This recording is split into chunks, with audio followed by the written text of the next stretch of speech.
Join me in the flag salute, please.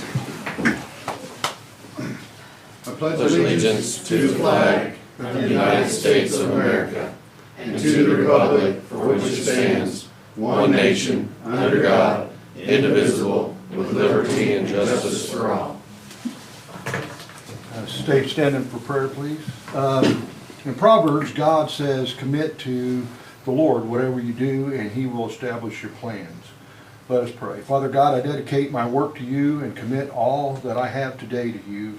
Would you please lead the way, and as we embark on our journey today, guide us and counsel us through our every decision. I recognize that nothing and no one can establish their work through unless through you. We ask this in Jesus' name. Amen. Amen. Okay.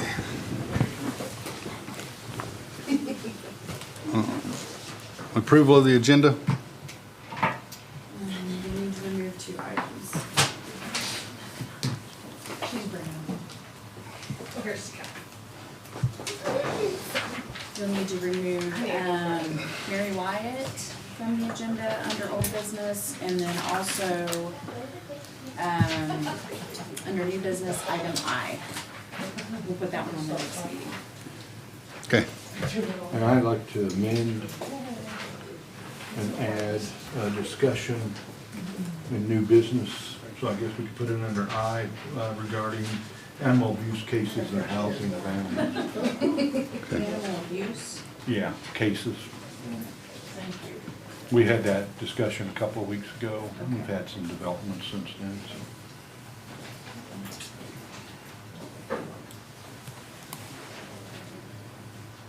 Okay. So I guess approval of the changed agenda. A motion that we approve the agenda as changed. Second. Gerber, Yes. Wizenhut, Yes. Kruger. Yes. Y'all speak up. Yes. Approval of the minutes from 3/10/25.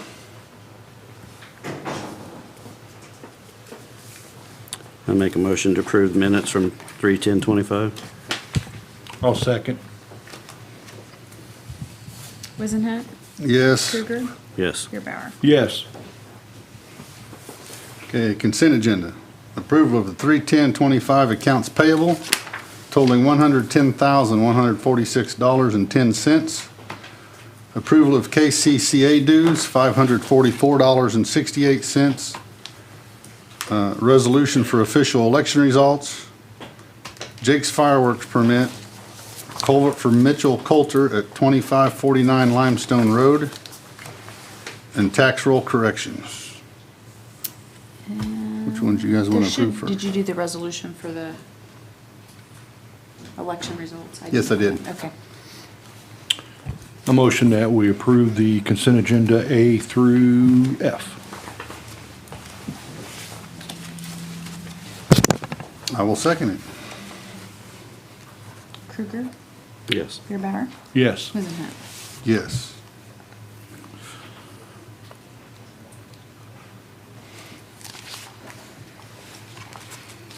Okay, old business.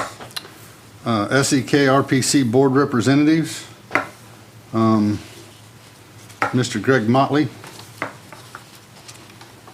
And the other one, I guess, has been removed. So, You can have him come speak if you'd like. Yeah. yes. Mr. Motley, you want to come speak to us? Well, I don't want to, but I will. What would you like to know?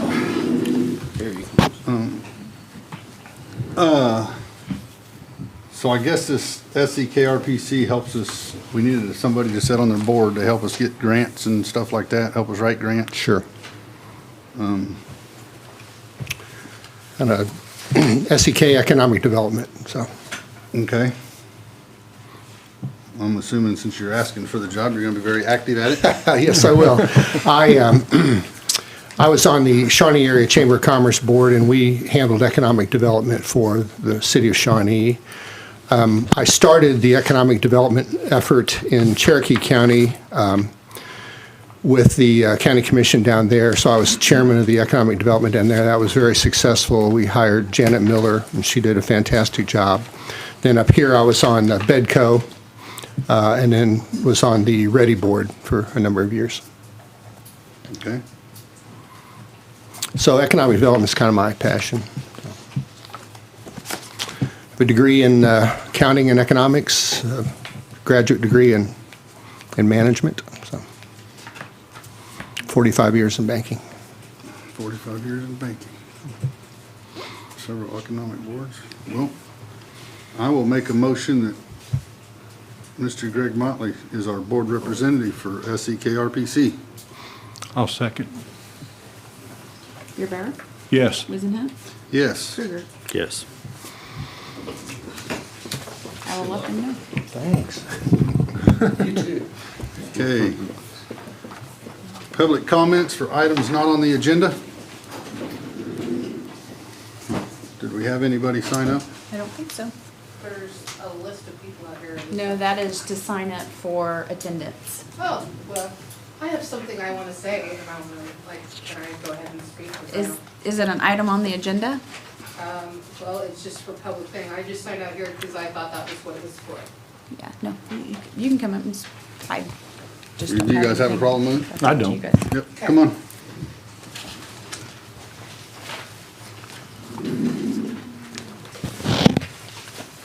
Good evening. I'm Heather Etheridge, and have a couple of things. We discussed the deeds for Centerville and West Plains Cemetery. I was contacted by Laura Holdridge, and she came up with an idea that we could use flash drives in order to just scan them in. So I went and I purchased flash drives, one for each cemetery, so that we could do that. I have a page for a lot of the people that have plots at West Plains and Centerville. And I said, if you guys want to go have your deeds scanned in so that the courthouse has them on file, please go and talk to Laura. Laura then calls me and says, no, we can't do that. That's not allowed, and that these have to be through the state. The problem is, or I don't know, maybe it's not a problem, but I think it's a problem. These are county-funded cemeteries. They're not state-funded cemeteries. It's our county tax dollars. So, in my opinion, then the county should be holding the deeds for the cemetery, not the state. State's not gonna do anything, and if we have a problem at the cemetery where people are buried incorrectly, the state's not gonna do anything. It's up to me to try to make it right with the people, with the people that are there. Because mistakes happen. Mistakes have happened a lot at Centerville and West Plains Cemetery before I came on. And there may be more mistakes because I don't have all the deeds.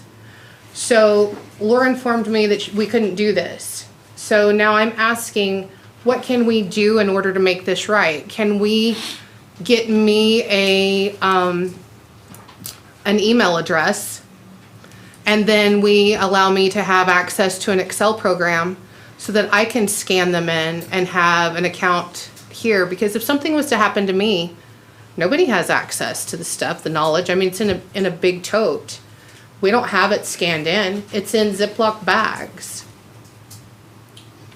We need to have some kind of thing that's going to be long-term. I am the youngest person in Bourbon County that I know of that takes care of the cemeteries, that is a president of the cemeteries. I'm 48 years old. Most of the rest of these people are between their 60s, 70s, some of them are even in their 80s taking care of these cemeteries. We don't have any kind of organized anything. And it's not up to the state, it's up to us county people to take care of stuff. So what can we do?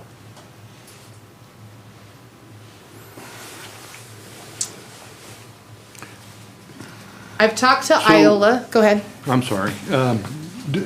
There's no board, there's no cemetery board or, So, each individual cemeteries, it depends on who you are and where you're at. So if you're in Scott Cemetery, they have a board. However, the person in charge manipulates the money as far as where they think the money should go, not necessarily where it needs to go. So then we have big issues with like Oak Grove Cemetery not getting mowed because they're not given the monies that they need. Along with Memory Gardens, they're not receiving the money that they need in order to keep it going. Me, myself, I have my own board. We are thriving at this point because what we did is we started with nothing, and now we have perpetual care funds. So if somebody wants to donate specifically to Centerville, they can. And then that will go there to help with the care of Centerville. If somebody wants to specifically donate to West Plains, they can. And then we have the general fund from the taxpayers, so that if any place that's lacking from the taxpayers, we can draw from those two accounts equally to share in the expense of whatever needs to happen. Okay. But as far as the deeds go, that's something that's really troubling because Oak Grove Cemetery doesn't sell deeds. They sell plots, but they've never written out a deed. And they have one book to take care of everything. And if something happened to Mr. Pavey, all of that information dies with him. Most of the time, cemetery deeds or plots just convey the right to be buried there. It doesn't convey ownership necessarily. It's kind of weird. You know, cities own cemeteries, counties. Right. So the deeds don't actually, as a general rule, convey ownership. It's like a permit to be buried there. It's really kind of weird. But They purchase the plot, but it isn't going to like hold you to the fire if there's like a problem. Like my deeds were sold to Cheney Witt. I said, Brad, you give me back my deeds right now. So we traded out deeds for a different spot in the cemetery in case there's someone who doesn't have the money to be buried. Cheney Witt has extra plots available. So it's just one of those things, unless you put a headstone up, like accidents happen, people get buried in different spots. But generally, the cemetery corporation owns the land, and then they do deeds, or it could almost be a permit that says lots 1, 2, and 3 are yours or yours. right, and it goes to the heirs of whoever owned it. Generally, it's pretty. It's very simple. You see it in cities where cities own cemeteries, and you really try to simplify it. And I think a lot of them are township. They're township funded and Yeah. whatnot. The problem right now is if somebody's house caught on fire and somebody said, hey, I need to be buried there, there's no proof that they could be buried there. So we don't have that as the ownership or permit or whatever you want to say.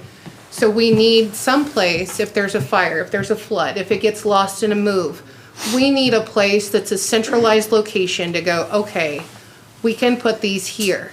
Whether it be this way, whether I have an Excel program, something, I think it should be centrally located at the courthouse. I'm trying to think. Is there a way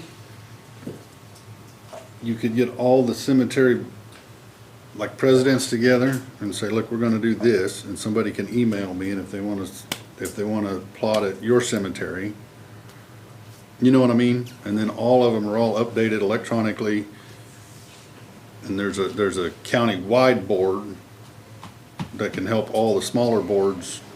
Does that make sense? You know what I'm saying? Of sorts, but there's so many, there's hundreds of cemeteries. So to have all of the presidents come together is not really something feasible. It'd probably be a question for IT.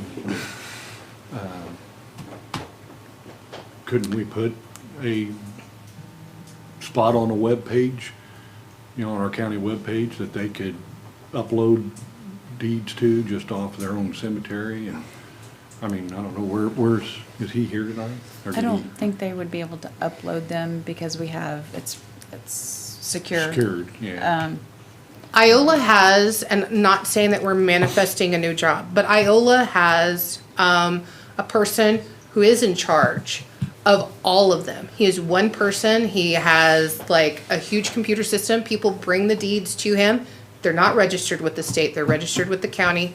And they're with the city itself, in a secured like vault, in a file, but everything is there, and he puts down like their names, who purchased.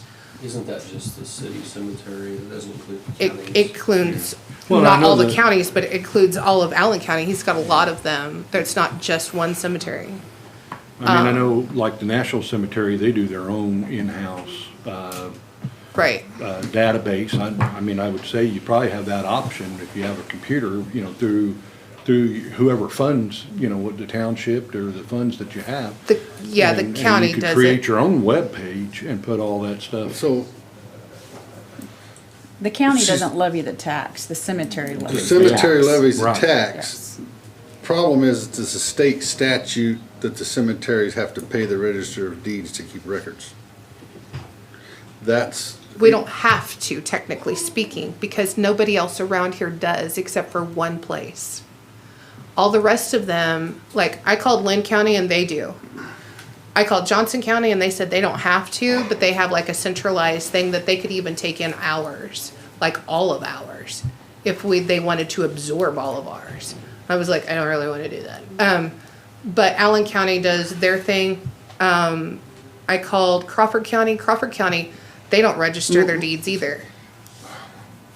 so then so register of deeds, so in order for the register of deeds office to do it, it has to be paid for. But if you guys wanna do it on your own, then you don't have to pay for it. Well, if that's the mean- way you guys want to do it, the way the other people are doing it is they just have like a website, or not a website, but they have an email, and then it's put on like an Excel spreadsheet where all this information is plugged in, and it's taken several months for people to get to that point of having everything plugged in. But I can, I mean, I don't have a problem with setting up an Excel spreadsheet for the cemeteries. I'm not. Since I it's mean, levied by since the it's a- townships or the cities, I don't feel like the county should spend resources on it. I mean, we can help you, but. right. I'm we're just, not I'm not doing it. asking anybody to do anything except for provide me a place to put these deeds. Or if she was to scan them in, that doesn't take but like 5 seconds to scan them in and to just put them in a file cabinet. Yeah, but then when you start adding, there's 13 county cemeteries listed on levy and taxes, not counting, you know, other cemeteries. And so now you start increasing that number. And, I don't know, I'm not gonna speak for that elected, her position as far as her office and what Right. she's got in personnel that she has to pay to upload this stuff. That's why I said, you know, it'd probably be better if you did it on your own. Okay. Through your township or through whoever, you know, your cemetery board is. And then that way, you know, if somebody Googles West Plains Cemetery, then they would find that webpage. Well, I have things on Facebook, but doing it on that, I don't think that's what I'm talking about. I need a centralized location so that if Well, somebody was to have an issue, that they can do that. Why can't I get just an email address for here so that I can do an Excel? It's a license that we'd have to pay for. But if you wanted just a holding place for it, we can throw it in a box and stick it in the filing cabinet but nobody's gonna maintain it. I think that's, You would have- most you would elected have to- officials. So you would have to, I mean, we can give you a storage space and you can make the like a deeds or the plot secondary. list and you can bring it in and give it to, and we can just store it for you and then you can come and maintain it. You look through it. Right. Well, they have the books already up there, and they have deeds. Like she sent me Well, back. she said she can scan the deeds she has or the paperwork she has. She just can't add anything to it without the fee. So she can't, does that make sense? Yes. Like the stuff she already has on record, she can scan in and give you. Right, because it's already been done. It's already there. She just Right. can't, But by then she state also- statute, she can't do any new ones without charging the fee. But she also said that the old ones, that she would let me do them on these, but then she wouldn't do them because everybody wanted to start bringing them to her. And her exact quote to me was, you wouldn't want the public to come into your house and using your equipment. And I said, we are the public and we do own all this equipment because of our tax dollars. We need to figure out something, you know? I will work on it some more on my end to come up with a solution, I guess. But she sent me all of these, and then I'm not sure why she sent me somebody else's cemetery association stuff. from like Nebraska and other parts of Rolla, Kansas. But that got sent to, I have no idea. She has. Probably as examples, I would assume. I'm sorry? Probably as an example of something that you could use. I mean, I don't, No, I don't. it's kind of I don't how, already have deeds. I don't need, I have lots of deeds, but she wants originals. I don't have originals. Some of them are from the 1970s that are copied so many times that it's ridiculous. I can't do that. I can't provide her with what she wants in order to make this happen. So, I don't know, just something to think about, because we're gonna be in a big pickle whenever these elders start passing away. All of us are, because if you've bought, all of that information's gonna be lost.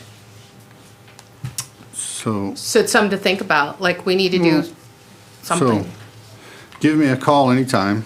Yep, I'll work with you to try to figure it out and what we can do. okay, Like she said, if we were to give you a county email, then we're paying for another, we have to pay for, you know what I mean? But I'll help you figure it out. I mean, Okay. I don't have a problem working with you to try to figure it out. right.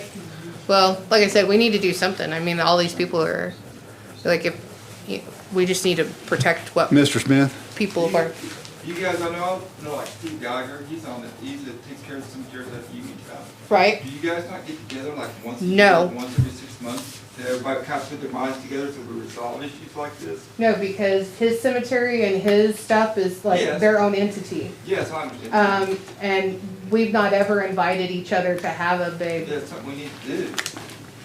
because it's very concerning, Yes. yeah. And because cemetery plots have went up and they're super expensive now. If you guys, if you could get the other cemeteries together and you guys come up with a plan, like I said, we don't have a problem storing it for you, Right, and keeping it. We just don't have the manpower to maintain it. right.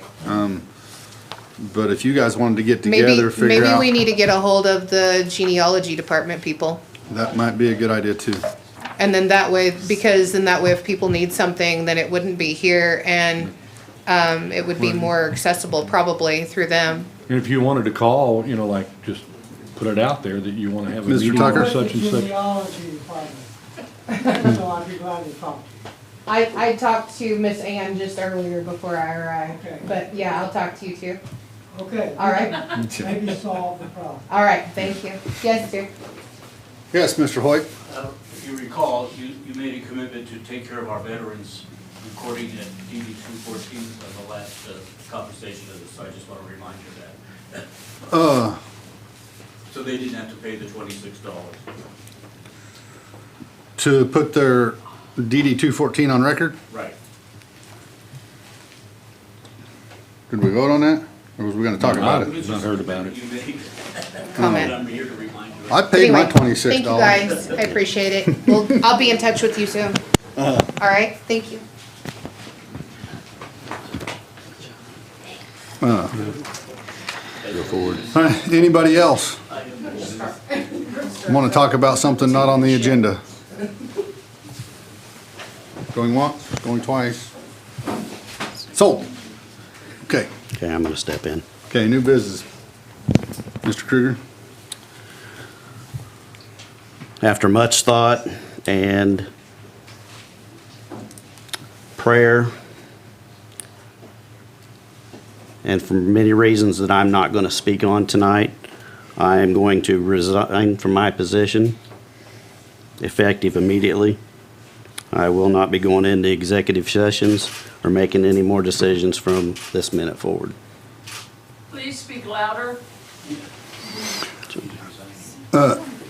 Mr. Kruger just resigned. So, I'm not gonna ask you any further. You said it's personal and you had to pray on it, so we will go from there. It's been a pleasure serving with you for the month and a half, 2 months. Likewise. So, there is everything I have, and since I am resigning, I've spoke with the attorneys, and they don't think it's a good idea for me to go into executive sessions or make any decisions past this point, so I wish you all well. Godspeed, son. Good luck. Thank you. Thank you.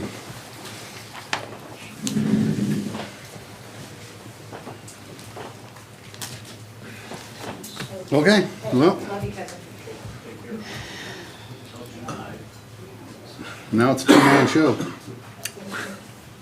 Well, we'll get a hold of the, Okay. it's a shame.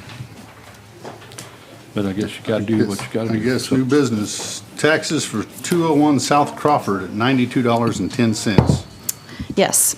So originally, this property was supposed to be a parking lot. It's never come to fruition. It sits over behind the driver's license Okay. building.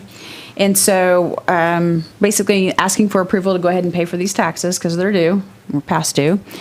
And future development, if you want to create it into a parking lot, then we could go back and get some tax exemptions on it. So I just don't know what the plans are. I just needed to bring that to your attention. Whose property is it? It's ours. We have to pay taxes on our own property? Yes. We don't have any reason for it to be exempt. It has to be like a parking lot, have public services. Right now, it's just sitting as an empty lot. Yeah, well, So, I'd say I guess we'll pay the taxes pay on the it. taxes and Yeah. we'll start working on making it a parking lot. we I need to mean, do something with that Does it property. have to be, really- does it have to be a paved parking lot? No, it can be gravel. And we've I mean, there is need for. yeah, extra something parking there. there, Yeah. yeah. Yeah, so if you'll give me the authority to pay that. I guess I need to make a motion that we pay the taxes? Yes, please. Okay, I make the motion that we pay the taxes on 201 South Crawford at $92.10. I'll second. Beerbauer, Yes. Wizenhunt. Yes. Okay. I guess item B is K-Work Workers' Compensation Audit. Yes. Handout for you guys. Each year we have to do you have to work up what your estimated taxes will be. If anybody's interested, I've got a couple extra there. And we always try to project what those will be based on what payrolls have been in the past. We did give several increases over last year and wages and overtime was up. And so therefore you have to pay an additional $29,401 in premiums for your 2024 premiums. So every year around So- January, they ask us to do our audited numbers. Make up the difference. You have to make up the difference. Okay. So, on the very back page, it shows you what we've paid over the years, just to kind of give you an idea. For 2025, we've already paid our premiums, and it's pretty close to what we're going to be paying to get us up to this point. So, I think for this next year, we'll be better on track. And so we need to pay an additional how much? $29,401. 29,401.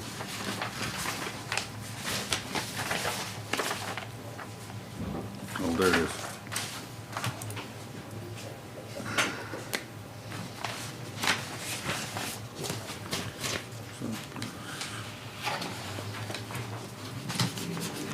Okay. So that's something to think about as you give increases or you change, those kind of things. I mean, claims also have some bearing on this, but that's for the entire group. So just because we have one claim doesn't mean our premiums are gonna go up. That's spread across the group. This is really based on your payroll. Okay, so I guess we gotta pay it, I gotta pay guess. it.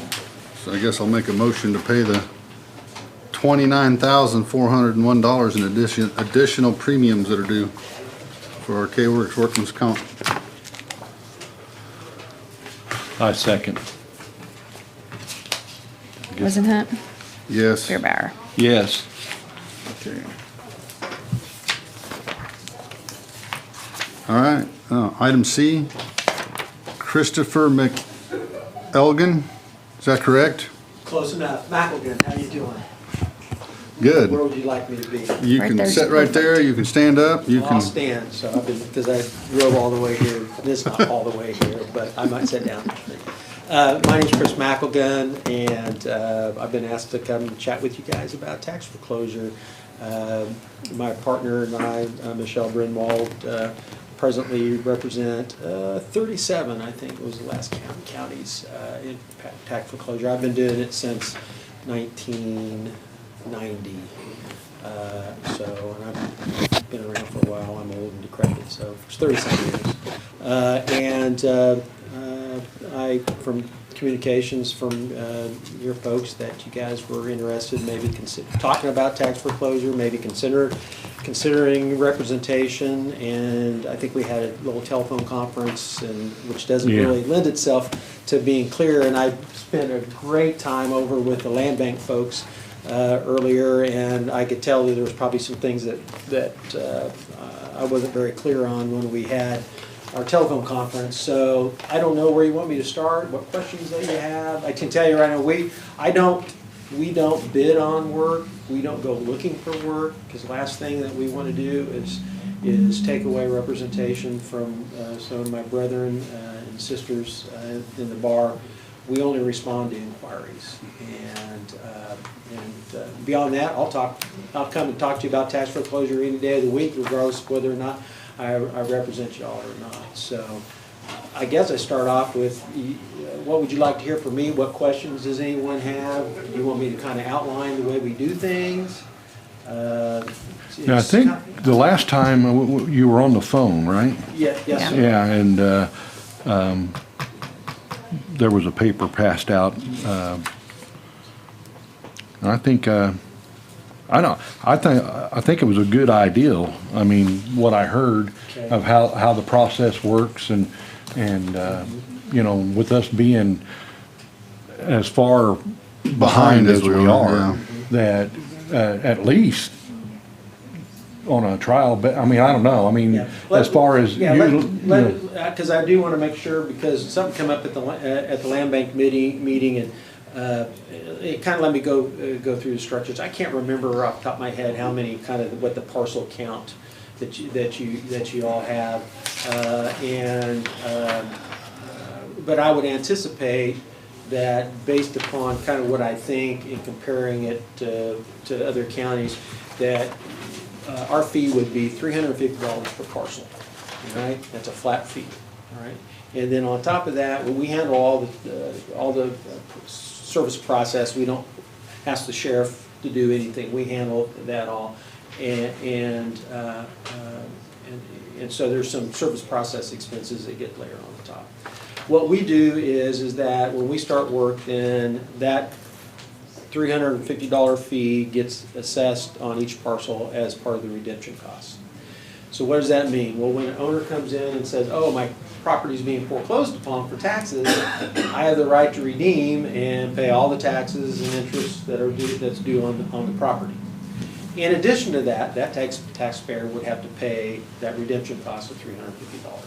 Why does that make sense? Well, it's in tax foreclosure because for whatever reason, and there's good reasons why sometimes people aren't able to pay their taxes, but the burden of the tax foreclosure process is then laid on the back of the taxpayer.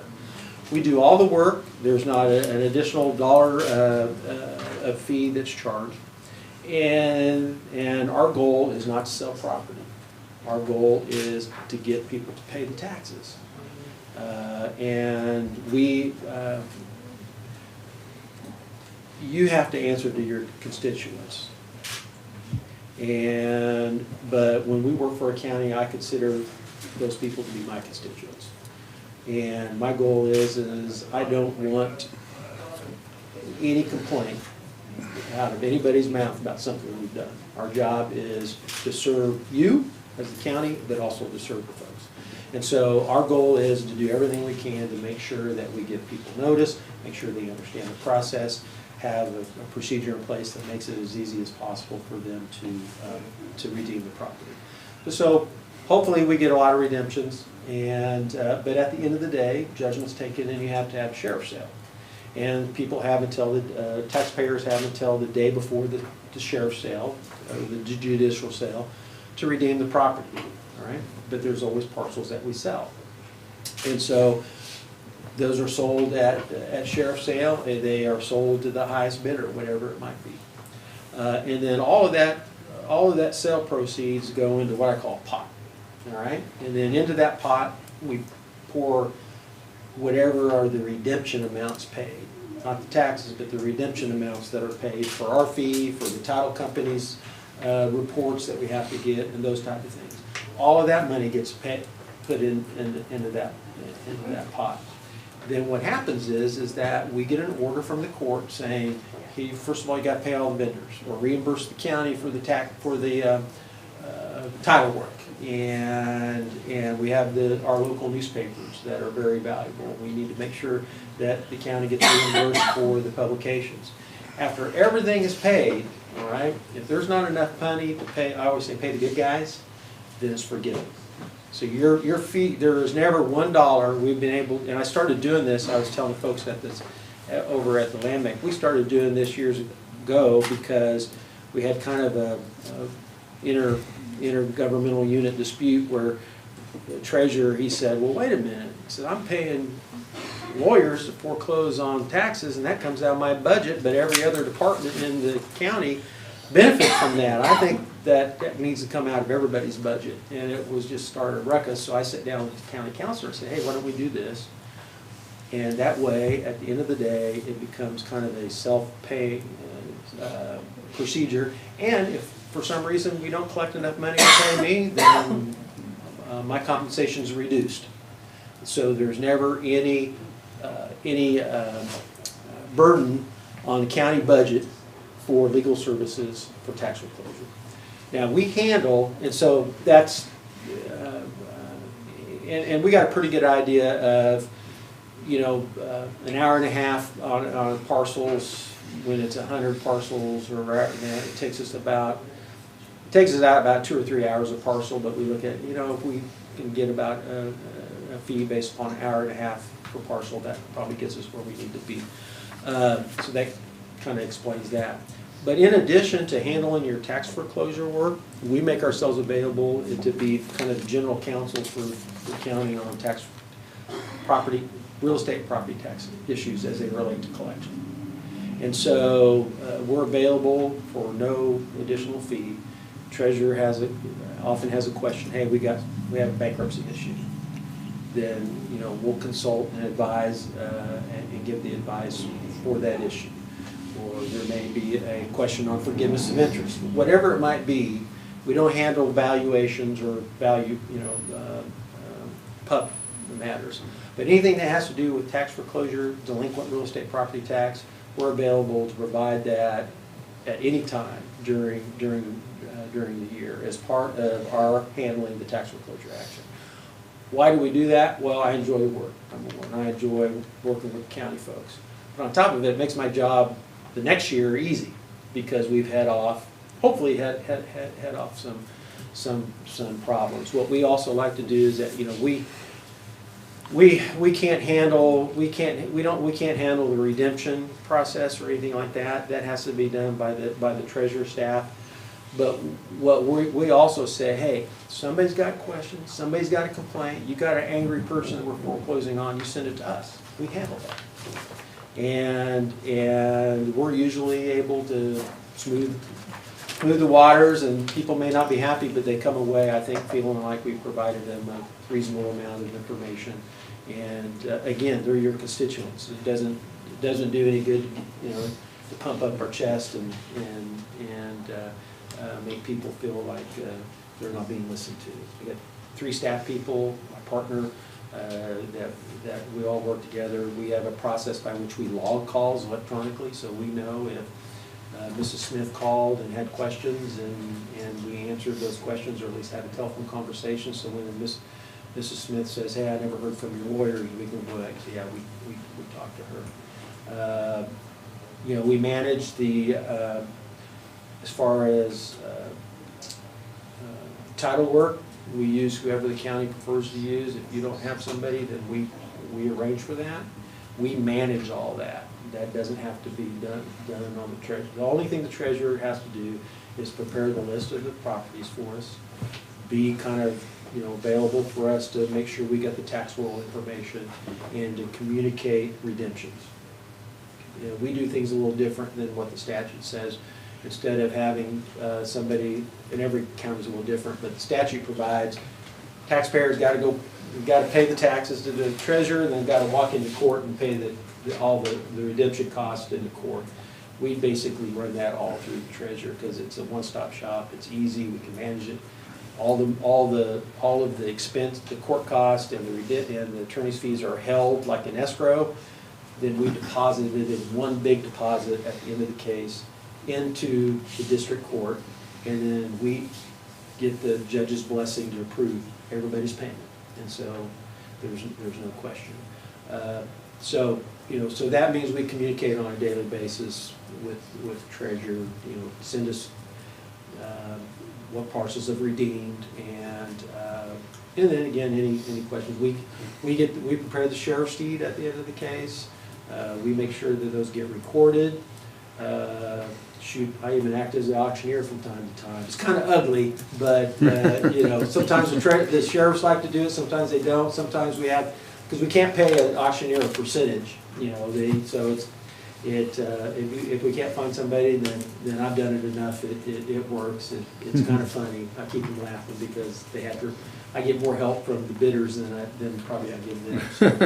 So, we handle if there's in the event that, let's say, one of the questions or concerns that always comes up is, hey, did you give everybody proper notice? Did you get them served? We don't get them properly served, or we haven't taken reasonable steps to give property owners notice, they can come in and file a motion to set aside the sale. All right, we defend that. So it's from soup to nuts. If it involves tax foreclosure in that action, we handle it. And if that set aside comes out 3 years from now, we handle that for you. No additional expense. Again, our goal is just do something reasonable and make sure that you don't have to budget for tax foreclosure. So, in a nutshell, that's kind of the engagement, I should say, arrangement. Of course, we reduced that to, and I don't know if we sent a sample of it, but we reduced that to, you have a contract, and it's pretty simple, just a letter telling you exactly what I just told you. You sign, we give you a resolution if you want to see one that we suggest. So it's all, it's all satisfies any type of requirement that you would have. As far as your internal procedures, I don't like coming in a county and basically saying, hey, Mackelgan knows the way to do it, you got to do it my way. So no, you guys have been doing things for a long time. You know your community. We want to work within what your local practices have been done. Now, if I think that it might be a problem, I'm going to kind of give you some suggestions. But far be it from us to come in and say, hey, we want to help you, but we're going to help you on our terms. So we're going to help you on your terms. It just doesn't. Every county is different, and you can do things that work for you. Again, we'll guide you, but at the end of the day, it's your decision. It's not my mandate. So, what can I tell you? What have I missed? I probably bored you. So letting you handle this, if somebody comes and buys a lot Yes, sir. through the tax auction, Mhm. and after everything goes to the courts and the fees are paid, they pay their money, Mhm. they can build a house on it. No, not necessarily. The problem they might have is if they have to get a mortgage on it, title company may not issue a mortgage policy. That right now is one of the biggest problems we have. And the reason why is that in tax foreclosure, it is called a judicial sale. What does that mean? You get no warranties. If Chris buys a lot or a piece of property at the tax sale, it's buyer beware. Case law says buyer beware. Chris, you take with notice of all defects, and you need to know that you may have to go do something, take extra steps to establish your title. And why is that? Well, tax foreclosure taxing relationship's not an arm's length. It's not like a mortgage. We don't have a mortgage file like that, and I've been sending you a bill every month, you haven't been paying it, and I know where you're at because I got my escrow and all that. Totally different animal. Mortgage foreclosure process like that's a little bit different. But tax foreclosure is, because it is considered to be a judicial sale and not a sale on execution, you get no warranties. So what does that mean? Well, In order to sell it, I may have to go, if I'm the buyer or the build on it and get a mortgage, as a buyer, I may have to go do some other things. I gotta do whatever the title company tells me to do. Title companies have been pretty rough on tax foreclosure. For the life of me, I don't know why. Michelle and I went back and looked, and so I didn't, because this came up on a presentation that I did a while back, and I wanted to make sure I checked my memory. As we went back and said, when was the last time that we had somebody file a motion to set aside tax foreclosure because we did not give them proper notice or it was inadequate? And over the last 20 years or so, I've had three. One of which everybody agreed. And which, that tells you that the title companies, they have no obligation, and God love them, they're a business. They have no obligation to write anybody title insurance. But they are really, really, really making it tough. Some title companies won't bind on tax foreclosure property ever. I was telling the folks that I did a presentation at the County Council Association a couple of years ago, and a guy from Russell told me, a title company in his county says, we'll consider it after you've owned the property for 30 years. I don't know where that 30 years came from, but anyway. So the question is what can I? Legally, yes. The question is practically, I may have some problems. The way we set it up is that in the judgment that's rendered and the order confirming sale, it provides that if a buyer needs to do something to establish or clear up their title, they can come in and file a motion and do it within the tax foreclosure case. They don't have to go and file a new case, like a quiet title. And we assist them. Now, we can't represent them, because it's a conflict. But I open my files to those folks and basically say, okay, here's all the title work. And our title requirements are much different than a normal liens and encumbrances report. We make them go back and check obituaries. We require a lot more. We require providing us last instruments of record. We want to know more information so we can give people notice. So I basically turn that all over to whoever needs it. I mean, it's the county's property, taxpayers pay for it, technically. I mean, and so if somebody needs some help, we provide all the assistance we can and guidance to help them out. Sit down, talk to their lawyers, whatever we can do to help establish marketable title. But at the end of the day, some title companies said that comes out of tax foreclosure, we don't want to have anything to do with it. We're not going to give you a mortgage policy. We're not going to give you, we're not going to insure the title. The answer to that is, well, are there any other competing title insurers? Problem is that almost every title company sells. The title insurance is common to many title companies. I mean, the underwriting requirements are pretty typical. And for the life of me, I don't know why they're drawing such a hard line. I was told at one point, and we're kind of changing to try to roll with the punches on this because we want to make sure people are taken care of. I got kind of an ongoing battle with one of the counsel, in-house counsels for title company in Wichita, and he does a lot of work for the underwriters. And Richard and I are the same vintage, and we kind of been bucking heads on that. And I told the folks at the land bank, I think he thinks it's a bigger battle than I do. But they've told me that you need to go into court and put on evidence before a judge of everything you did to get service process and give notice before judgment can be taken, or we're not going to bind. That the law doesn't require that. But we're going to try and do some things to maybe meet them halfway. But anyway, so to answer your question is legally yes, practically might have some problems. And we spend 20 minutes before every sale reading all kinds of warnings, caveats, and then we provide it in writing and give it to every bidder. And one of the, we tell people, you may have trouble getting title insurance. If you think you're gonna flip this property or get a mortgage on it quickly, you may have some problems. And then we always say, if you don't know what title insurance is, you probably shouldn't be bidding, because we actually have people come and say, what's title insurance? So anyway, that's Okay. long-winded answer to your question. Mr. Motley? In 45 years of banking, I was never able one time to make a loan on a property that was received in a tax sale because I was never able to get a clean title insurance policy. Commercial or residential, either one. And what were the, if I might ask, what were the exceptions, do you remember? I mean, obviously, if you don't have an actual summons that you put in the owner's hand, and haven't done anything else on top of it, then that's one thing. But beyond that, do you have any recollection of?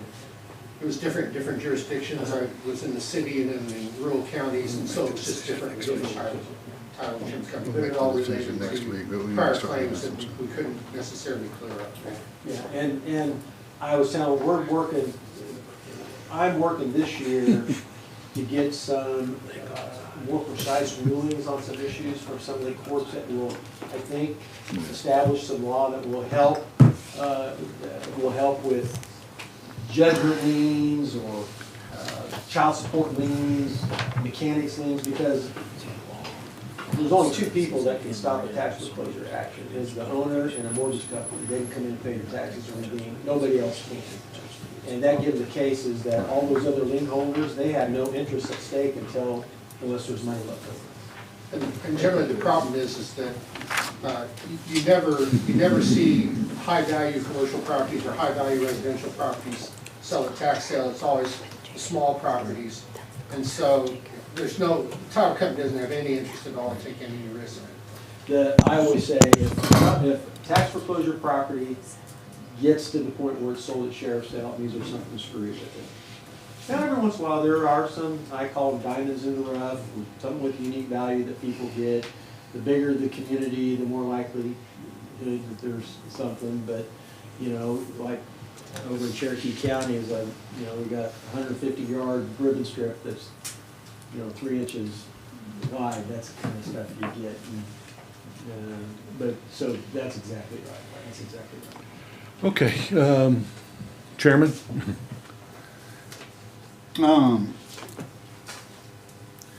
I would make a motion that we table this and then give you an answer. I think we'll make our decision next week. I think it's, Yeah. Okay, that's fine. I can send, again, if you want to talk some more, it's fine. You want to go a different direction, we'll assist you different direction. Like I said, however we can assist is we enjoy the work, enjoy it, with the people and coming out. Yeah. You just want to, I can send you a sample engagement letter so you have that, because I don't think Michelle sent that. But I'll when I get back to the office in the morning, I'll shoot that out, and then you can kind of see what it looks like, and if you need to reconvene, I'll come back out. okay. All right. Okay? That'll work. Thanks, sir. You bet.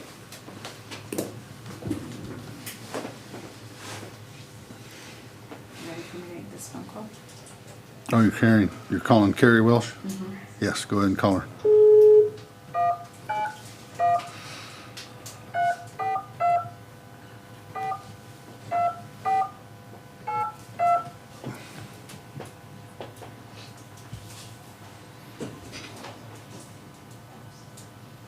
Did you hit the green button? I did.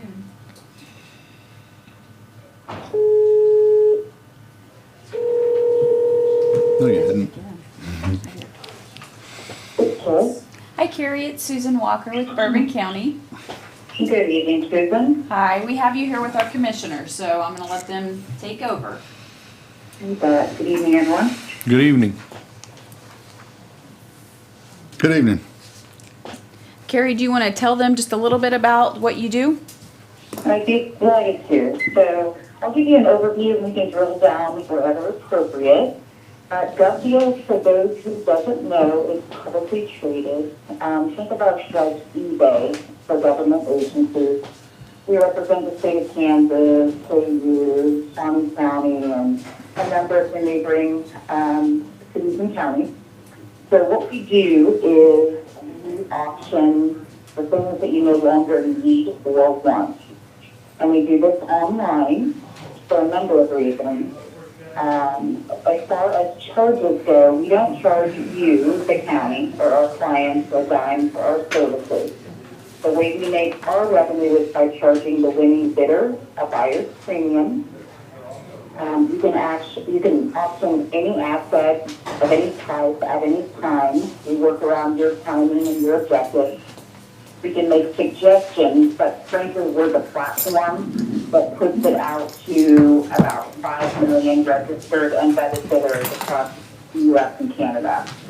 So whether you have a piece of property, the land and everything on it, we auction. We have an embalming table out of Missouri that we auction. The government owns a lot of stuff, so we no longer need or want it. Then we auction that. And that's kind of the high level of what we do. As far as the process goes, typically, we work around your savings, but typically, an auction asset is declared surplus, and then pictures are taken. You can send it live, again, down your timing, your objectives. Once the auction closes, we do all of the collections, including any required taxes, rather, to keep you compliant. Thank you, Amazon, for creating a marketplace for us. We can set you up for ACH or paper check. It matters not to us, whichever your preference. But again, we'll do the collections. You'll have a complete electronic audit trail to keep you compliant and, more importantly, publicly transparent. At the end of the auction, we'll send you a seller certificate and a bill of sale to let you know that we've made the collection and the asset is okay to release. The bidder makes an appointment with whomever your point of contact is on the auction. Once the asset has left your premises, you mark it picked up, and we pay you, again, by either paper check or ACH. It is rather simple. I could overcomplicate it, but I just want to drill down where, again, you find relevant or important. I understand how the process works. I actually think I'm a bidder on govdeals.com. Oh, great. So, I look at the big equipment auctions, so. I love it. So you'll prefer being a seller because you won't be competing against 5 million or 4 million, 9.9 other bidders. Yeah, the equipment gets out of my budget pretty quick. We do a fine job of representing the sellers to bring the greatest revenue back to the taxpayers. Right. Okay. I understand you have some medical equipment that you're wanting to auction. Yeah, I think of a lot of it's medical equipment. I think there's some office equipment and some other stuff. But yeah, I think all the high ticket items are meant. Anything at any time. I'm sorry. I think there's a bit of a delay. I don't mean to speak over you. We can put some marketing behind these assets since they are specialized. We handle, fire, police, all types of assets. So some are unique or, again, specialized, which I understand these are. So what we'll do is we'll look at our algorithm of prior auctions to see if we have some apples-for-apples comparisons. It's possible, we may not have anything that's timely that we can, offer as a comp. However, what we can do is offer you the assurance of pricing. There's 3 ways we can price. Again, it's up to you as our seller. You can offer it to the public and just let the market deem what it's worth, because an asset is worth what the market is willing to bear. The second way is to set a reserve. If it doesn't meet or exceed your expectations, then it closes. You'll still have options. You can offer it to the next highest bidder. We can reach out on your behalf and offer them a second chance, or you can just relist it. The third board is similar to what you might know as the sealed bids, except everything is done electronically online. The way that works is in the terms and conditions, it alerts the bidders that the sale is subject to your final approval. So it'll close out organically, and then it will offer you an option to either approve or decline the final amount. But again, it's up to you, any of those options.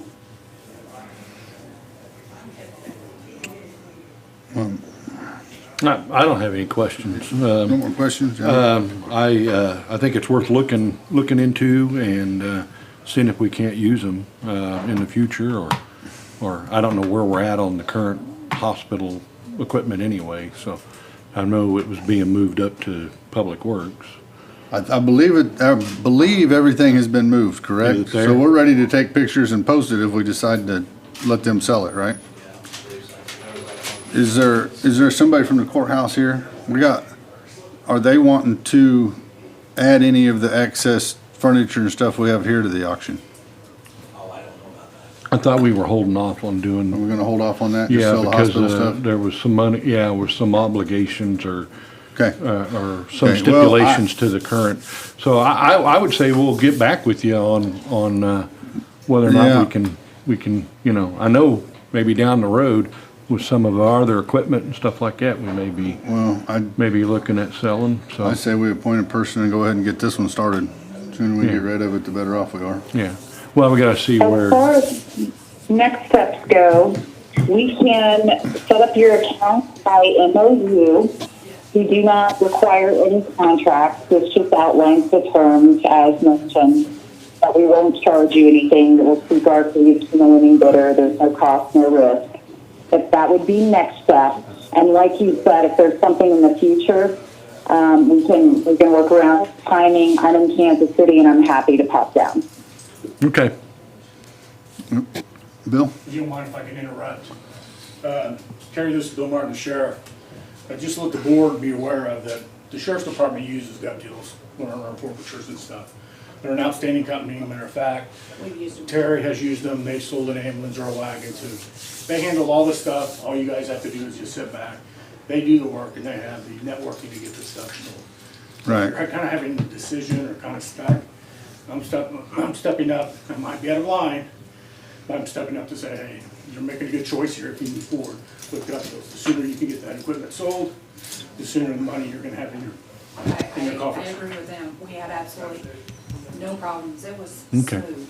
Yeah, no, I'm all about hiring them. I'm ready to get this stuff moved. Well, I mean, Ain't no reason for us to keep all of I'm it. not bothered with it either. I thought the last time we had a discussion about using, there was some reason why we couldn't add our other, property in with it. There was, Well, but we can go ahead and hire them, and then we can make the decision on putting the rest of the stuff in it if we want. well, okay. I mean, and we can always have another one, once we sign a contract with, or Okay. no contract, once we agree to hire them. I mean, because I don't have all a of our problem options with for us, I getting think. it out there to more people and, getting. Yeah, no, Getting the best we can out of it, because it'll be the best for I'll make the the motion, taxpayers. I'll make a so. motion right now that we hire All right. gov deals to All right, let's do it. move our equipment.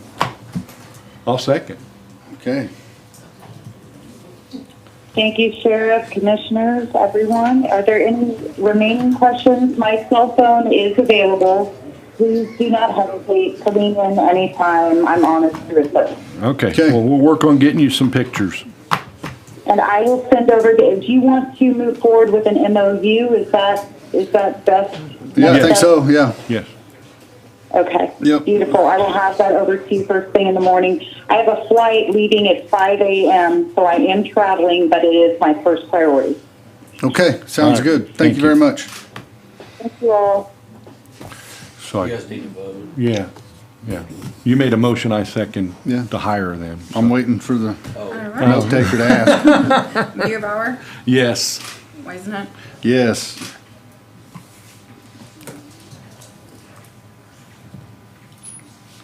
All right, executive session, KSA 75-4319B2.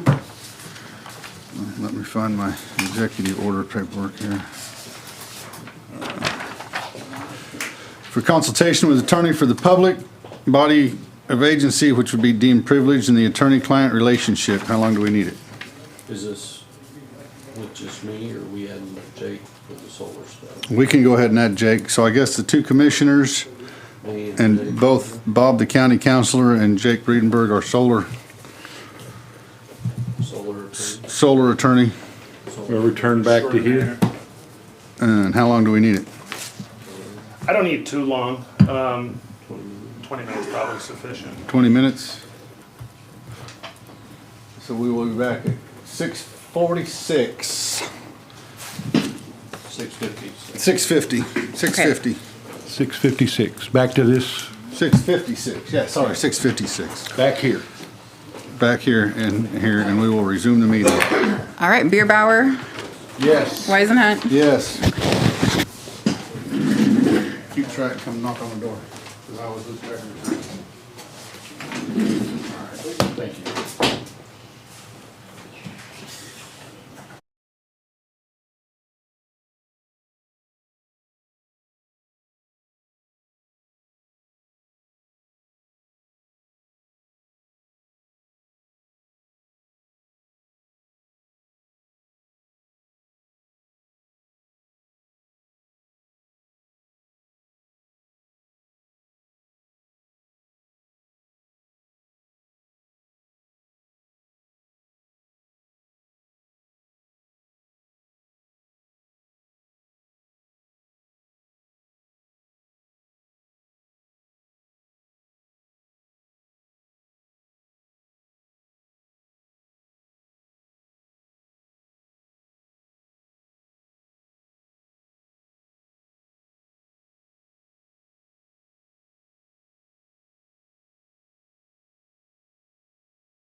Well, and they're not sure that's charged for anything out either. Which hospitals are those? He's in Florida someplace. Are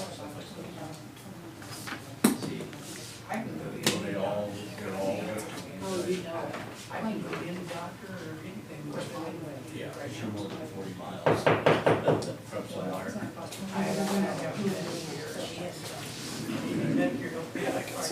Oh, you're retired, right?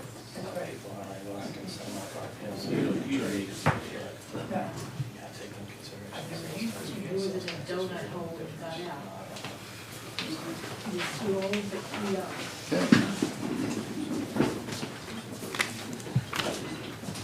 Okay, back in session. No action needed at this time.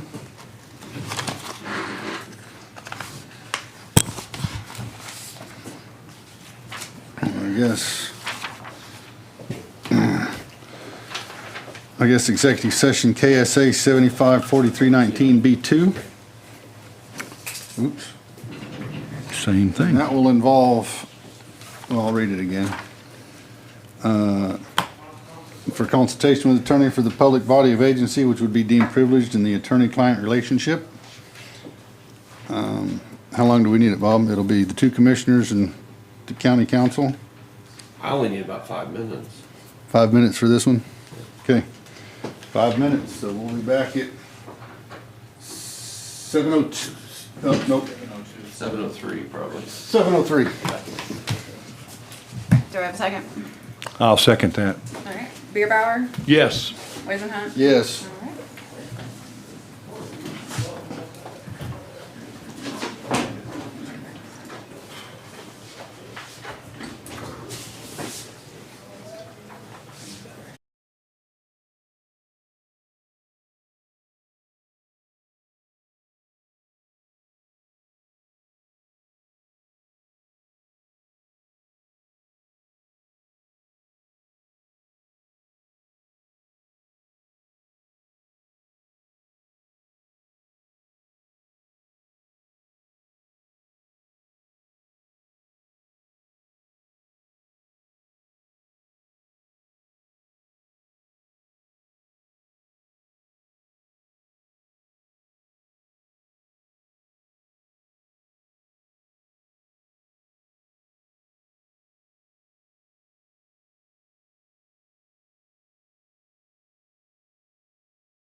Okay. Resume regular session, no action taken.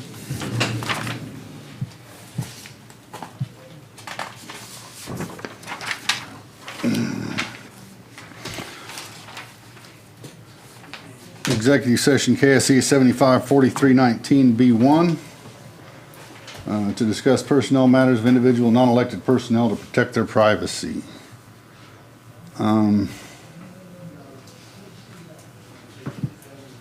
Let's do 20 minutes. So we'll be back at 7:23. The two commissioners and our council.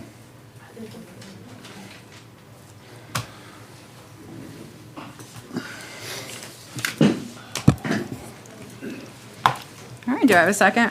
I'll second that. All right, Beerbauer, Yes. Weisenhunt. Yes.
So they didn't hear you go back into session? No, It's showing part of the screen, it's not showing.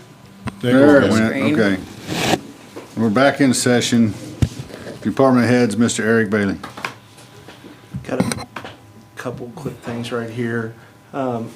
Utility permit for Evergy, we're still working on that from back in November, December, trying to work out some site triangle issues. I'm gonna be working, or visit with Bob get his opinion before I bring the permit to you. Okay. To sign first. I wanna make sure there's no liability on our part before we sign off on a permit.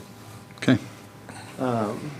Had a request from the Good Old Days Committee asking if we would go to Lamar and pick up 5 golf carts for them.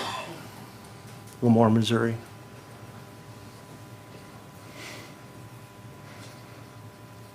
I don't have a problem with it, but it's up to you. Do we have the time and the manpower?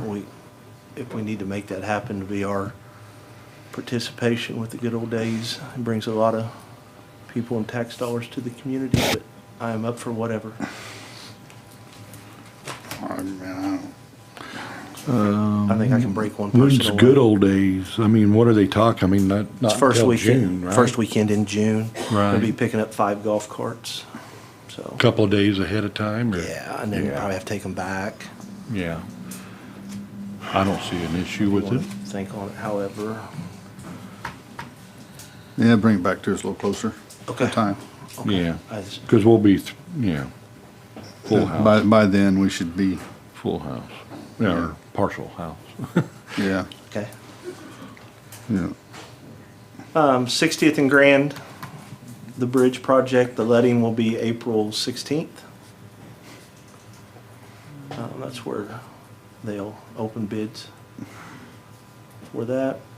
KDOT projects, Highway 7 and 39 widening project should be starting here anytime in Bourbon County. Working with KDOT on reimbursements should we have roads, county roads that are proper terminology, but tore up from overuse from traffic going different directions on that. That'll be an ongoing 2-year project, To widen out a road? widening 7 and 39.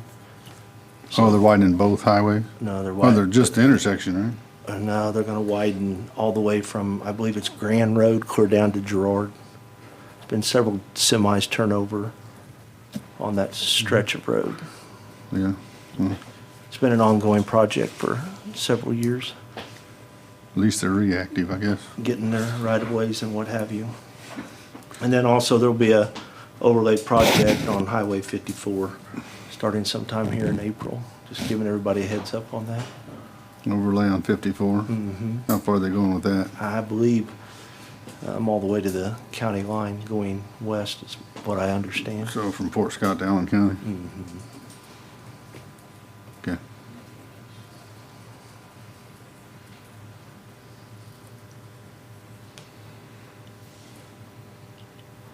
Okay. Elm Creek update.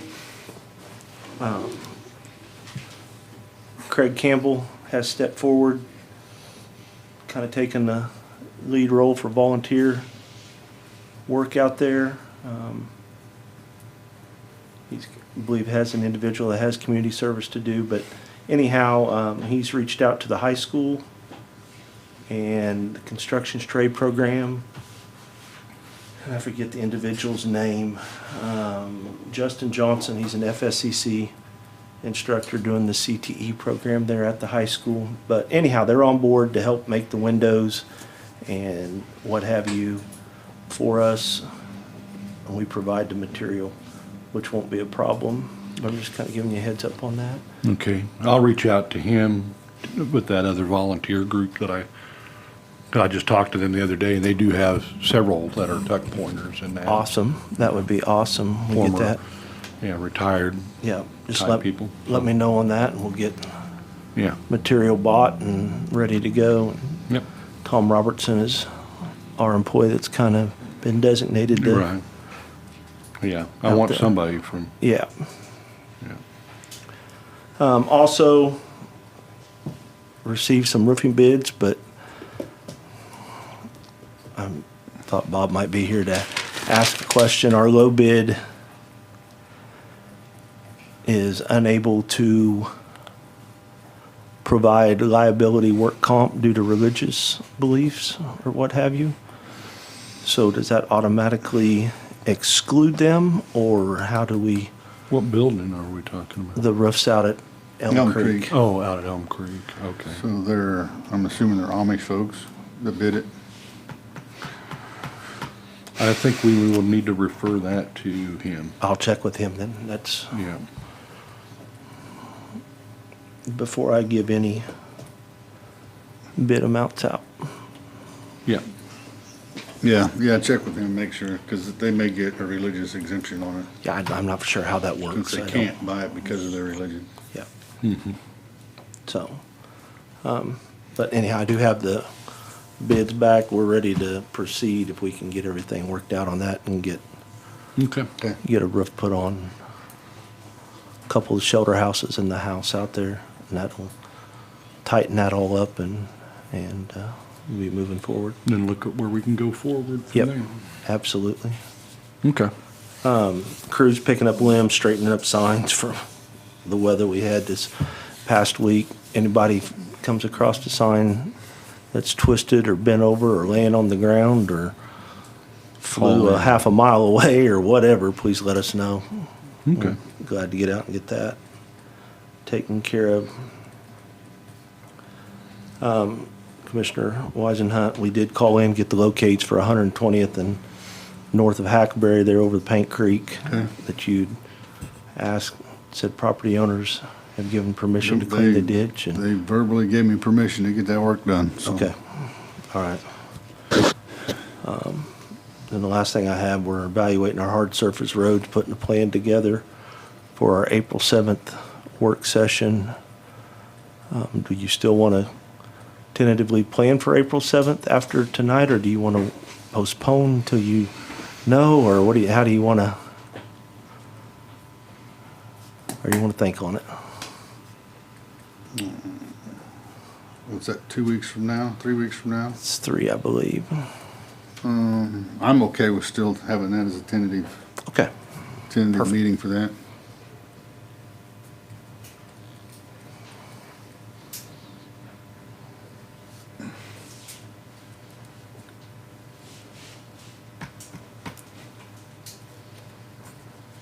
Will we have first quarter sales tax by I then? don't know if we'll have it all or not. I mean, that's gonna be important for him to consider. Right. We might have an idea of it. Usually it's the 25th when the state treasurer sends out the notification, and so, Did that be April 20th? yes. So he can come with his tentative plan and Plan, then we can adjust it based on quarterly sales tax, so. And that is all I have. Do you have anything for me? I do not.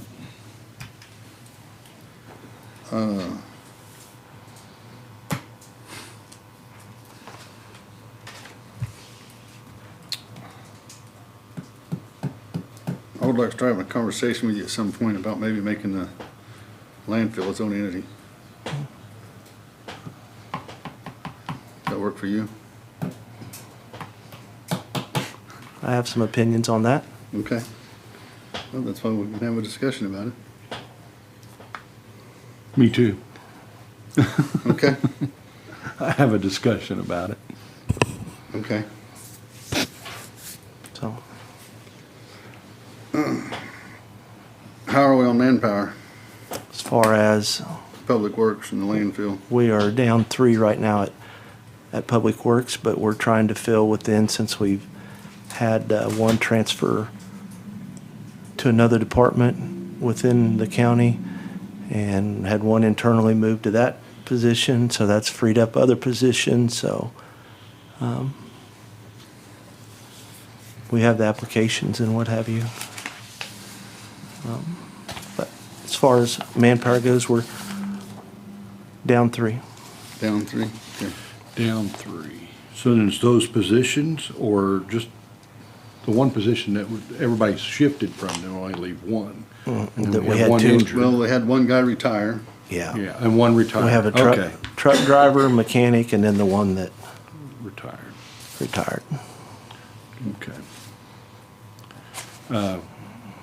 Something I just wanted to, after, and I'm gonna touch it more in commissioner comments, but I wanted to point out here on, just so that you, on your posted position that you're looking to fill now, to qualify for a promotion or a transfer, you must have held your current position for a minimum of 45 days. So make sure that everybody that's listed for that position Okay. meets that criteria. Okay. So, I mean, I don't know who all's applied. That was one of the things I come up off of that, this is the current 2002 handbook. So, off of my, and I'll touch up some more here in a little bit, but.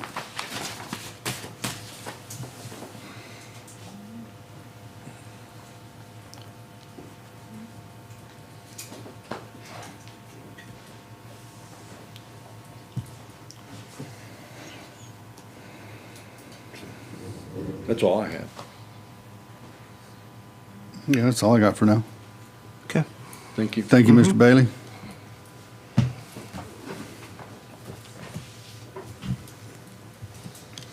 All right. Now. County number fees. I, animal abuse. No. Oh, we got County fees. Who's doing that? You? That is.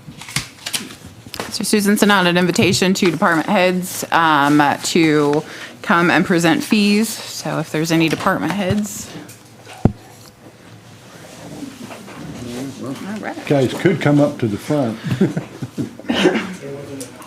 Okay, all right. Okay. Mike, don't sit in front of them.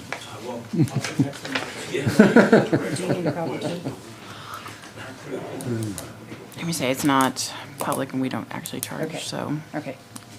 I'll give you guys mine, but ours are private. They're not for the public due to medical HIPAA laws. Okay, that's Okay. fine.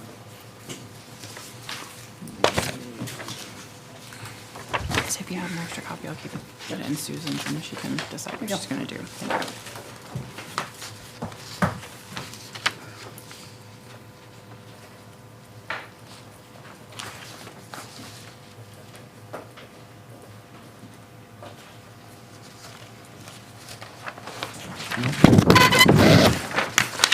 All right? That's it. All right. Next. They're not private.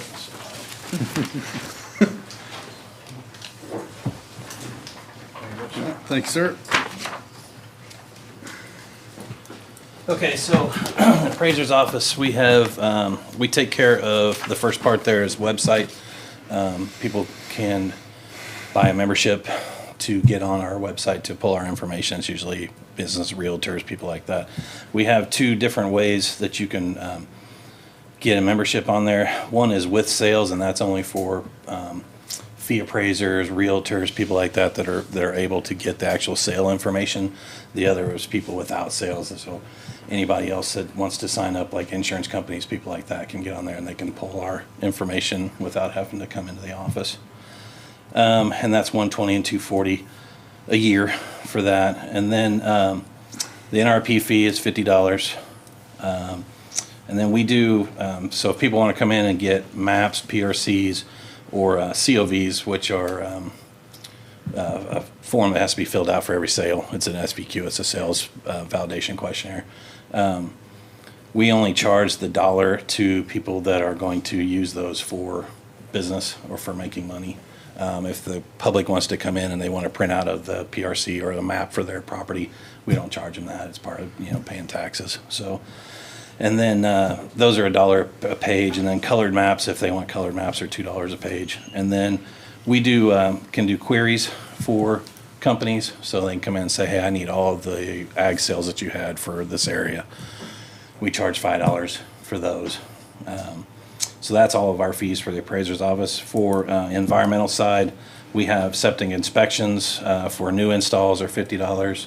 for the permit. We do septic inspections for existing systems for places that have sold. So that's another $50 fee, you know, for that. And then contractor licensing for our licensed contractors is $50 a year.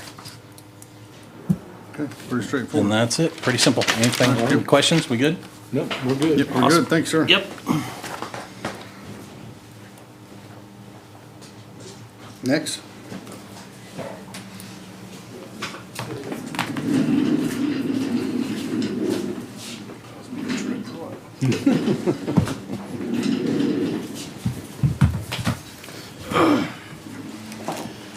Just a quick note,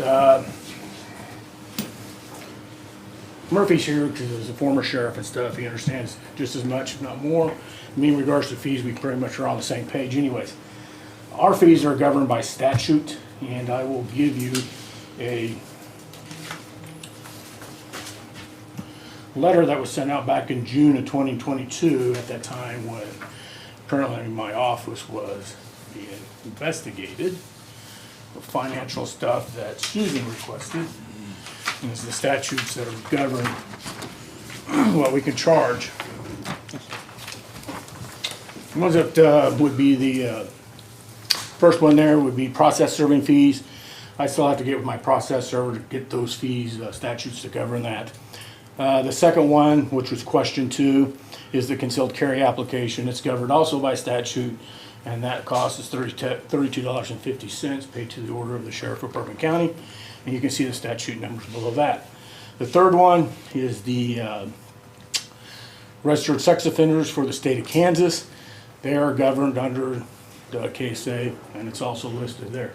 For registered offenders, there are 2 different ones, 10 I think for one and 20 for the other one. All these deposits that you see here are made at the end of the month, on day 30 or 31st.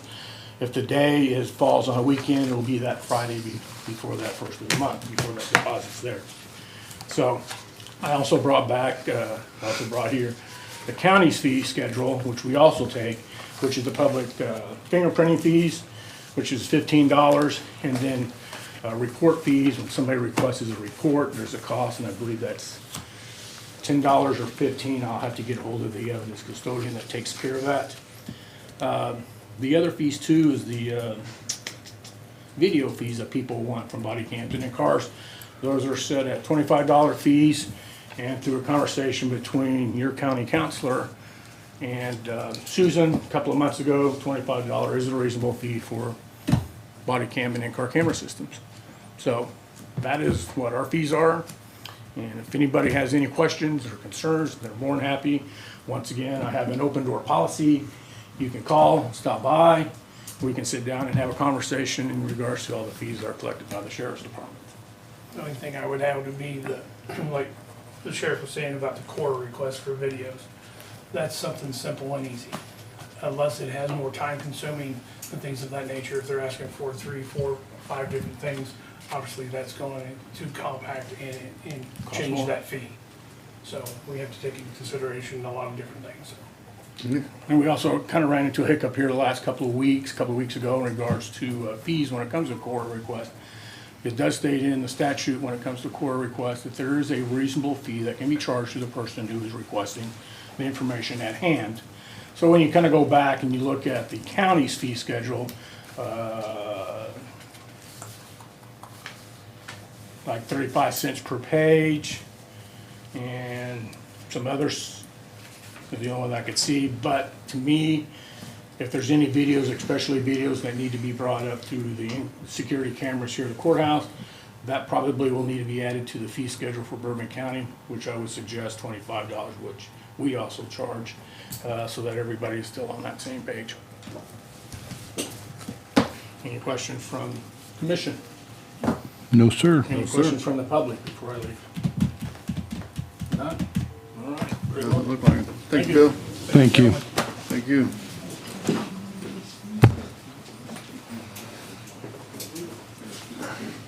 Yeah, I had a question. Anything electronic, you know, it says charge for research time with the location. So, yeah. So you would be David. electronic. David. Oh, sorry. Ones that Susan's already Yep, that's all right. Yeah, Becky emailed those. got a copy of, so.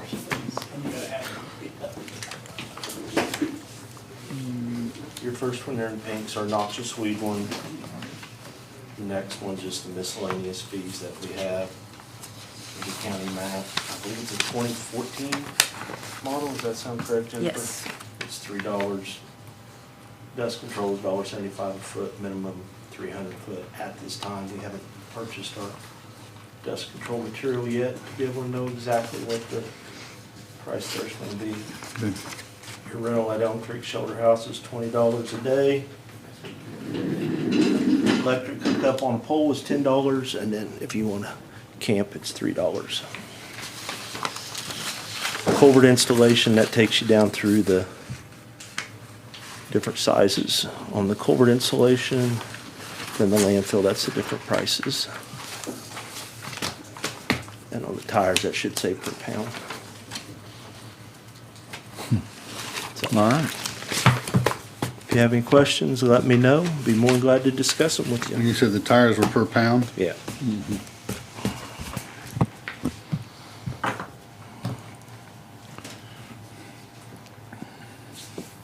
Okay. Okay? All right, thanks, sir. Thank you.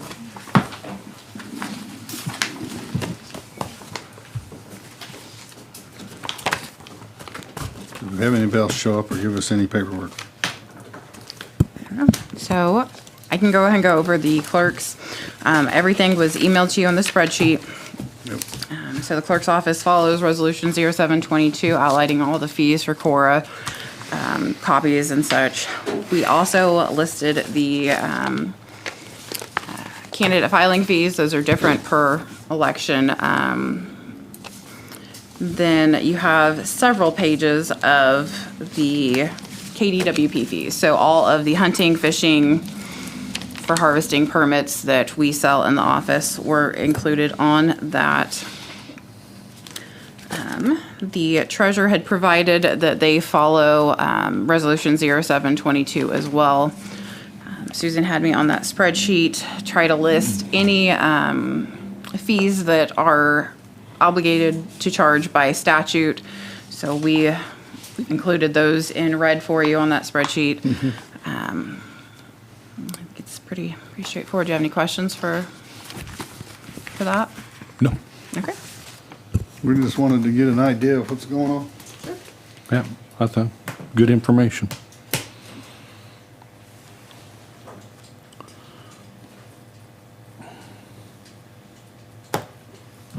All right. So I guess we will talk about animal abuse and animal housing. Yeah. Are you gonna house them? No, sir. Yeah, I ain't either. I got enough dogs. Yeah.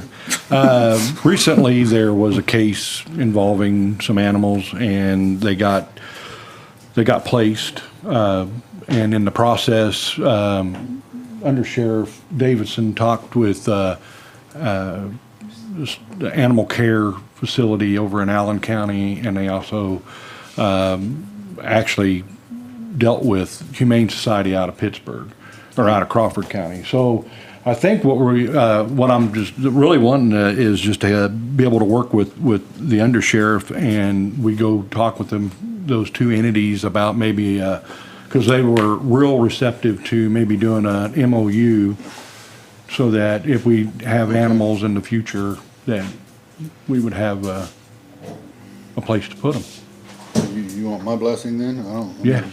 I mean, I want the board's blessing. I don't do anything Well, independent, so. It's only two of us, so Yeah, I guess if yeah. I make So a I guess it motion. would be, So I guess I make a motion that Commissioner Beerbauer works with the undersheriff to figure out some housing for our stray animals.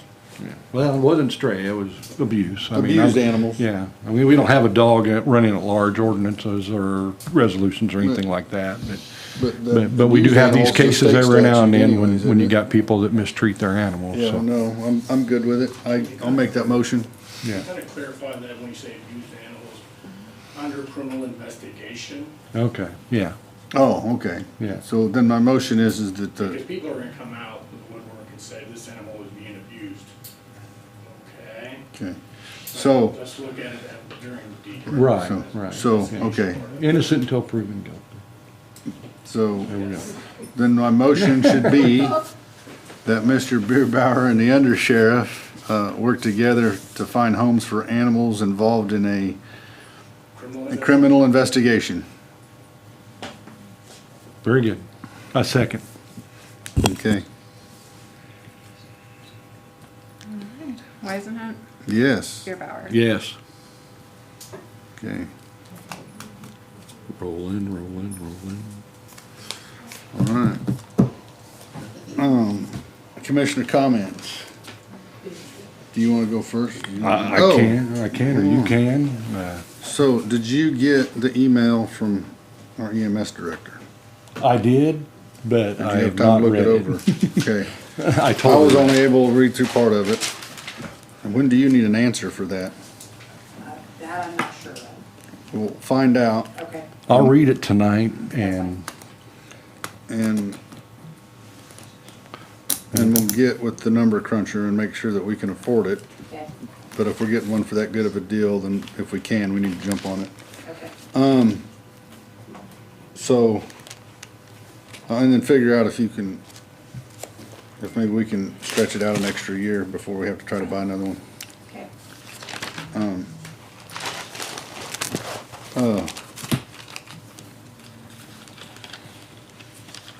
So, I just want to say thanks to everybody that keeps showing up. And the phone calls I get. Some of them say thank you and some of them do not, which is fine. I was sorry to see Mr. Kruger have to resign. I hope everything is going okay. yeah.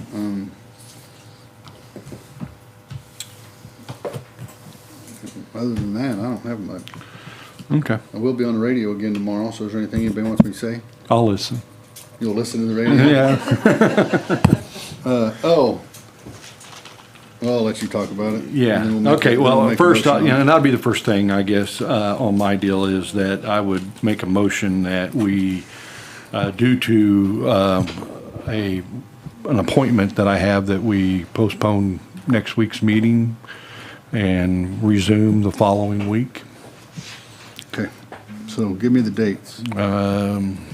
I have to look at the calendar. Next week is the, 24th. yeah, So no meeting March 24th, thank you, and then our next meeting March 31st, 31st. since there's only two of us.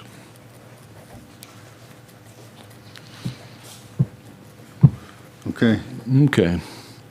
And then, Go okay, ahead. all right. I just want to point out that last week, I motioned 2 different times for executive sessions. And then I have later learned that they probably didn't need to be executive sessions. And my ignorance of the rules is not an excuse. So in the spirit of transparency, the first meeting, we did discuss when we come back out of the meeting, and that was over the pay on the declaration of disaster declaration. So I'm not going to go into that too much, other than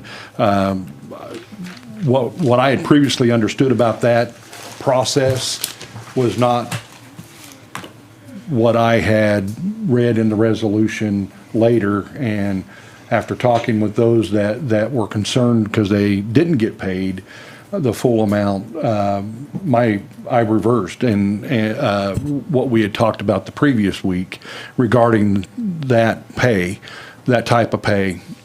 And I think it was, we all voted and they got paid. So we fixed that.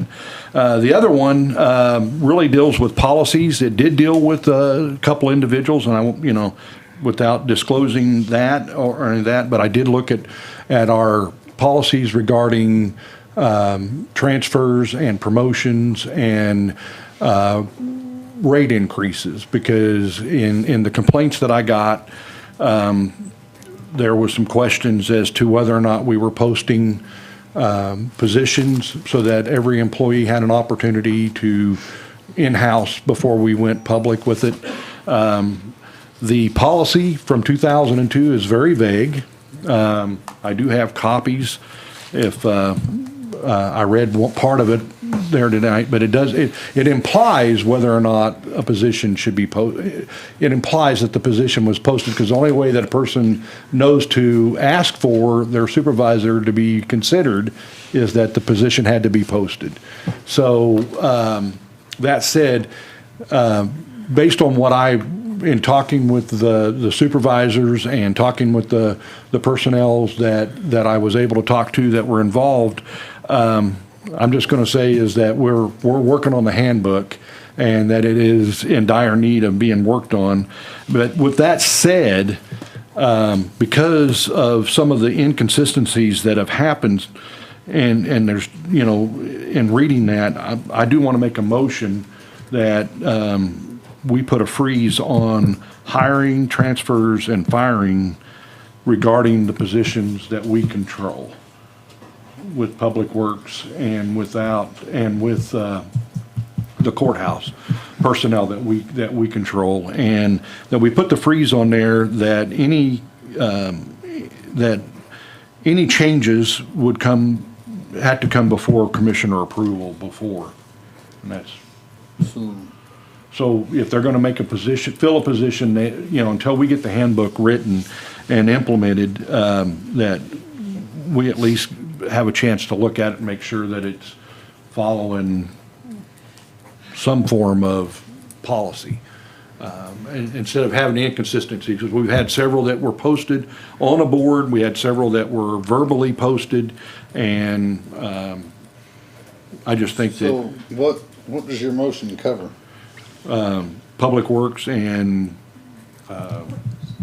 all positions in the courthouse that falls under the chief operating officer, which is the director that we put in charge of that, which would be appraisers, custodians.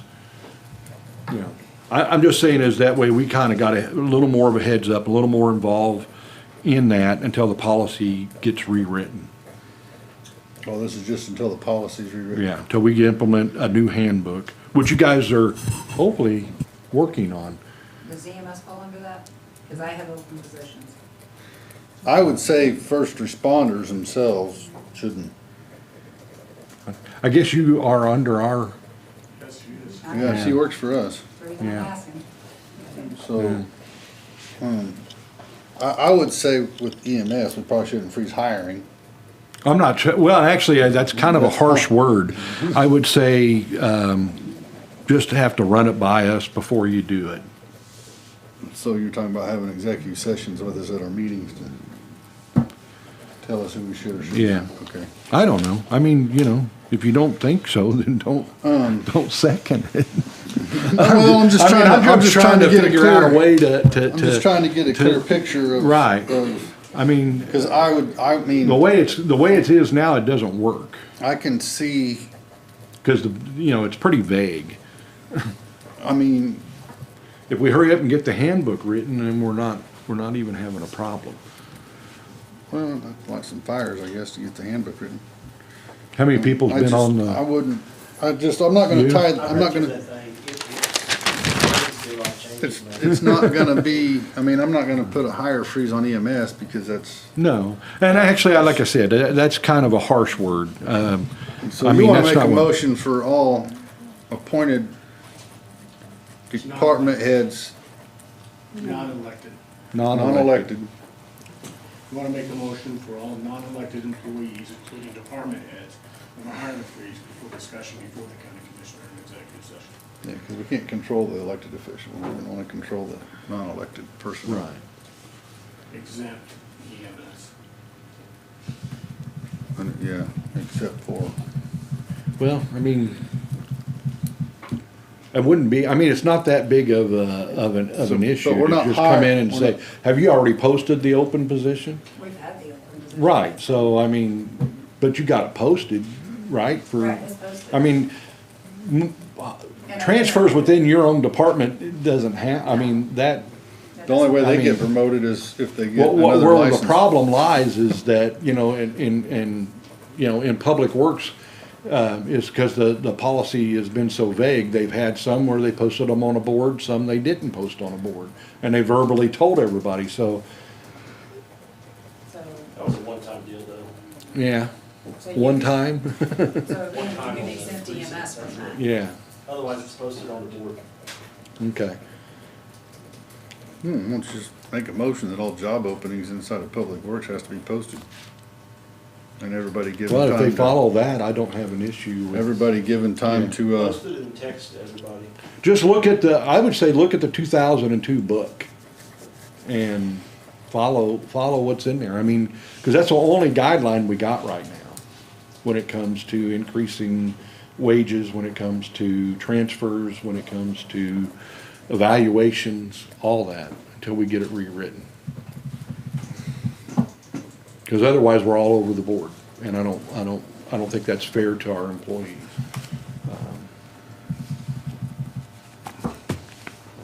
I guess I'll pull that motion. And we'll just work. that it goes, that for now we go off the, what is it, the 2002 handbook? Yep. Posting of jobs. Yep. As vague as it is. Okay. All right. I have nothing further. Can I ask a question before you adjourn? So Leroy was our liaison as for Freeman and HR. Do you guys want to And appoint zoning. somebody? And zoning. Do you want to appoint somebody tonight? Just I can throw take that out over. there.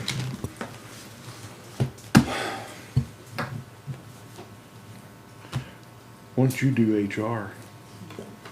And I'll do zoning. What about Freeman?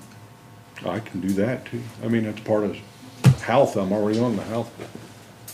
Okay. I make a motion that Mr. Beerbauer is now our liaison for Freeman and the zoning board, or zoning rules, or whatever you want to call it, and I will take over the HR department, I guess. Or be the liaison for the county commission and HR. I'm not taking over nothing, but I will be a voice of reason, I guess. Perhaps. I don't know. But that's my motion. I'll second the motion. All right, Beerbauer, Yes. Wizant, Yes. thank you. Thank you for bringing I that do up. have a postcard here to read that was sent to the county, and it was buried, so I missed it. It says on February 8th, and I don't know if I can read their names or not, it's on a postcard, but somebody from Illusion came to Fort Scott to help us raise funds for CORE. During this event, one of CORE's leaders shared her story of coming out of addiction and poverty and how CORE community was instrumental in her journey. We are so proud of her. So, CORE, I guess, helps people fight addiction. It's very important. So, they're doing good work apparently, and we're glad for that, so. They're a group that helps families get out of poverty and. And apparently get off of addictions, so. Yep, yep. We will adjourn the meeting. All Unless right. somebody's got something else. Can I just add, everybody watched the land bank meeting? I think what Chris, and I can't pronounce his last name either, had to say makes a lot more sense for the city than it does the county. The what? The tax sale gentleman that. Oh, yeah. He was speaking with us at the land bank, and I would recommend everybody watch that. Okay. Thank you. All right, meeting adjourned. Thank you. That's everything that's been Okay. outside of.